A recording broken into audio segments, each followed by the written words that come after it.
Hello friends, Bihar विद्यालय समिति पटना की तरफ से एक बहुत ही इंपॉर्टेंट सूचना निकल कर आई है जो कि डीएलएड के संबंध में बताया जा रहा है। तो चलिए इस नोटिस को, इस न्यूज़पेपर के कटिंग को मैं पढ़ता हूं और आप लोगों को अच्छे से समझाने का प्रयास करता हूं कि आखिर इसमें स्लाइड अप को लेकर के 3,000 रुपये जो आप लोग पेमेंट किए थे उसको लेकर के, और कॉलेज का जो काउंसिलिंग की प्रक्रिया और मेरिट लिस्ट है इसके संबंध में काफ़ी सारी अच्छी अच्छी बातें बताई गई है, जिसको समझना बहुत ही मतलब बिल्कुल एकदम बेसिक से समझना बहुत ज़रूरी होगा आप लोगों के लिए जिन लोगों ने भी एडमिशन नहीं लिया है। देखिए यहाँ पर क्या कह रहा है कि बिहार विद्यालय समिति पटना डीएलएड प्रवेश परीक्षा के आधार पर राज्य के डीएलएड प्रशिक्षण संस्थानों में नामांकन हेतु ऑनलाइन माध्यम से आवेदन करने वाले आवेदकों और प्रशिक्षण संस्थानों के लिए सूचना। ये क्या है कि वैसे प्रशिक्षुओं के लिए भी है, स्टूडेंट के लिए और प्रिंसिपल के संस्थानों के लिए भी है। ठीक है, अब आगे देखिएगा क्या कह रहा है। एतद द्वारा सूचित किया जाता है, इतना पीएल संख्या क्रम में सूचित किया जाता है कि राज्य के डीएलएड कोर्स से संचालित प्रशिक्षण संस्थान में 23 से 25 में नामांकन द्वितीय चयन सूची दिनांक 2/12 को समिति के पोर्टल पर अपलोड कर दी जाएगी। यानी 2 तारीख को पक्का आप लोग का मेरिट लिस्ट आ जाएगा। प्रथम सूची के चयनित वैसे अभ्यर्थी जिन्होंने 3,000 रुपये की सुरक्षा राशि जमा करने के आवंटित संस्थानों में नामांकन कराया था, उन्होंने स्लाइड अप करने का विकल्प प्रयोग नहीं किया था। ठीक है, सही बात है, उन्हें आवंटित संस्थानों में अब कोई परिवर्तन नहीं होना है। एतद वैसे आवेदक अपने वर्तमान आवंटित एवं नामांकन के लिए संस्थान में दिनांक 6/12/2023 तक प्रथम वर्ष के निर्धारित शुल्क की शेष राशि जमा करना सुनिश्चित करेंगे। अब देखिए ये लाइन को समझना बहुत जरूरी है कि वैसे आवेदक अपने वर्तमान आवंटित यानी पहले जो आप लोग का मेरिट बना था एवं नामांकन के लिए संस्थान में 6/12 तक, यानी फिर से आप लोग जाएंगे 6/12 तक, यानी 6 तारीख तक आप लोग फिर से जाएंगे और प्रथम वर्ष के निर्धारित शुल्क की शेष राशि जमा करना सुनिश्चित करेंगे। देखिए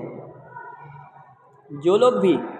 स्लाइड अप का ऑप्शन का प्रयोग नहीं किए थे लेकिन 3,000 रुपये दे करके आए थे, उन लोगों के लिए है कि आप लोग फिर से कॉलेज जाइए और जो बचा हुआ नामांकन के लिए राशि है वो राशि जमा कर दीजिए, आपका क्या है कि एडमिशन हो जाएगा। अब दूसरा देखिए, तीसरा पॉइंट में क्या कहता है, इसको समझना भी बहुत ज़रूरी होगा आप लोग के लिए। तीसरा पॉइंट है कि द्वितीय चयन सूची में उन आवेदकों का नाम सम्मिलित होगा जिन्हें प्रथम चयन सूची में कोई संस्थान आवंटित नहीं हो पाया था अथवा उन्होंने प्रथम चयन सूची के आधार पर निर्धारित अवधि में अपने आवंटित संस्थान में नामांकन कराया था और स्लाइड अप विकल्प प्रयोग किया था। देखिए फिर से मैं इसको पढ़ता हूँ। द्वितीय चयन सूची में उन आवेदकों का नाम सम्मिलित होगा जिन्हें प्रथम चयन सूची में कोई संस्थान आवंटित नहीं हुआ था अथवा उन जिन्होंने प्रथम चयन सूची के आधार पर निर्धारित अवधि और अपने आवंटित संस्थानों के नामांकन कराया था और स्लाइड अप विकल्प प्रयोग किया था। देखिए जो स्लाइड अप विकल्प प्रयोग किया था उनका अब लगता है क्या, कुछ नहीं होने वाला है इसके अनुसार। ठीक है, अब देखिए चौथा नंबर में क्या करा है, द्वितीय चयन सूची सम्मिलित वैसे अभ्यर्थी जिन्हें प्रथम सूची में कोई संस्थान आवंटित नहीं हुआ था वे दिनांक 4/12 से 6/12 तक अपने आवंटित संस्थान में 3,000 रुपये की सुरक्षा राशि जमा कर नामांकन कराएंगे। यदि वे तृतीय चयन में उच्चतर प्राथमिकता के विकल्प संस्थान आवंटित होने की संभावना को मद्देनजर विकल्प का प्रयोग करना चाहते तो इसी अवधि स्लाइडर का उपयोग करेंगे, और परंतु स्लाइडर का प्रयोग तभी मान्य होगा जब वे अपन आवंटित संस्थान में नामांकन कराएंगे। देखिए बाद में घुमा फिरा के वही आ गया कि जिन लोगों ने नामांकन किया था फर्स्ट मेरिट लिस्ट के आधार पर उन्हीं लोगों का स्लाइडर मतलब क्या है कि वो मान्य होगा, अन्यथा जिन लोगों ने मस्ट फर्स्ट मेरिट लिस्ट में नाम आने के बावजूद एडमिशन नहीं लिया था, स्लाइड अप किया था, बट उसका स्लाइड अप का कोई महत्व नहीं होगा और यही होगा कि वो प्रथम सूची के आधार पर 6 तारीख तक वो फिर से जाकर के एडमिशन कर ले जिन्होंने एडमिशन नहीं किया था फर्स्ट मेरिट लिस्ट में। अब देखिए 5वां नंबर क्या कह रहा है, प्रथम सूची में सम्मिलित वैसे नामांकित आवेदक जिन्हें स्लाइड अप के आधार पर द्वितीय चयन सूची में उच्चतर प्राथमिकता का संस्थान का आवंटन हुआ था वे पूर्व के संस्थान में लिए गए नामांकन के से संबंधित साक्ष्य प्रस्तुत कर अपने नव आवंटित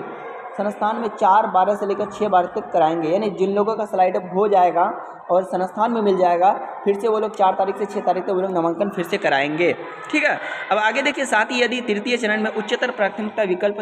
आवंटित होता है और मद्देनजर प्रयोग किया जाता है तो इसी अवधि में स्लाइड अप का विकल्प प्रयोग करेंगे, परंतु इस स्लाइड अप का विकल्प तभी मान्य होगा जब वो अपने नव आवंटित संस्थान में क्या है कि एडमिशन करा लेंगे। देखिए स्लाइड अप तब मान्य होगा जब आपको जो लिस्ट में दिया गया वो कॉलेज में जाकर के एडमिशन लेंगे, तब आपका स्लाइड अप का मान्य होगा, अन्यथा ऐसे हवा में बात नहीं होना पड़ेगा। ठीक है, 6 नंबर क्या कह रहा है कि प्रथम सूची में सम्मिलित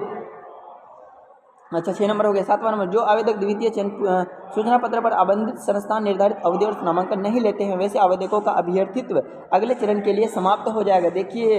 जो लोग द्वितीय चरण सूची में, मान लेते हैं द्वितीय में दूसरा मेरिट लिस्ट में आपका नाम आ गया और आपने एडमिशन नहीं लिया, तो आपकी जो अभ्यर्थी आपका मेरिट जो है वो खत्म हो जाएगा और नामांकन नहीं लेने की स्थिति में उनका स्लाइडर विकल्प भी मान्य नहीं होगा। देखिए अगर जो भी फर्स्ट और सेकंड में फर्स्ट में जिसका नाम आया था उन्होंने स्लाइडर किया था बट एडमिशन नहीं किया था तो उनका स्लाइड अप का कोई मान्य नहीं, लेकिन सेकंड में भी वही होगा जिसका एडमिशन नहीं होगा और स्लाइड अप करेंगे, ठीक है, तो उसका भी मान्य नहीं होगा। यानी पहले एडमिशन जरूरी है मेरिट लिस्ट के बाद। जिन आवेदकों का प्रथम एवं द्वितीय चयन सूची में किसी भी संस्थान में नामांकन नहीं हुआ है वैसे अभ्यर्थी पोर्टल पर प्रदर्शित संस्थावार उपलब्ध रिक्तियों का अवलोकन कर तृतीय चयन सूची में उन्हें संभावना के आलोक में संस्थान के अपने विकल्प में परिवर्तन कर सकते हैं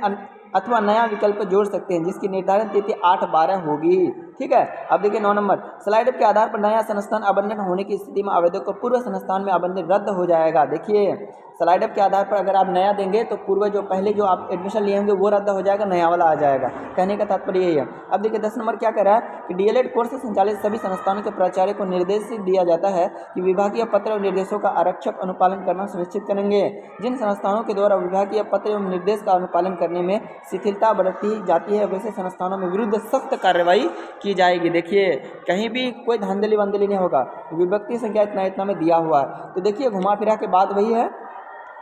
जो बात मैंने पहले ही बताया था आप लोगों को कि पहले आप लोगों को क्या करना होगा, पहले आप लोगों को एडमिशन लेना पड़ेगा, ठीक है, और एडमिशन लेंगे तभी आप लोगों का क्या होगा, उसके बाद स्लाइड अप का मान्य होगा। इसलिए मैं उम्मीद करता हूं कि सेकंड मेरिट लिस्ट में अच्छे से अच्छे स्टूडेंट का नाम आए और नाम आने के बाद एडमिशन लें, उनके बाद फिर स्लाइड अप की प्रक्रिया करेंगे। ये मेरी बातों को गौर से सुनिएगा आप लोग, क्योंकि मैं जो भी बातें बताता हूँ वो ऑथेंटिक बात बताता हूँ। और इस नोटिस को अच्छे से पढ़िएगा और 2-3 बार वीडियो देखिएगा, ठीक है। कोई दिक्कत होगा हमसे फिर मशवरा लीजिएगा आप लोग। चलिए दोस्तों मिलते हैं नेक्स्ट वीडियो में, तब तक के लिए जय हिंद।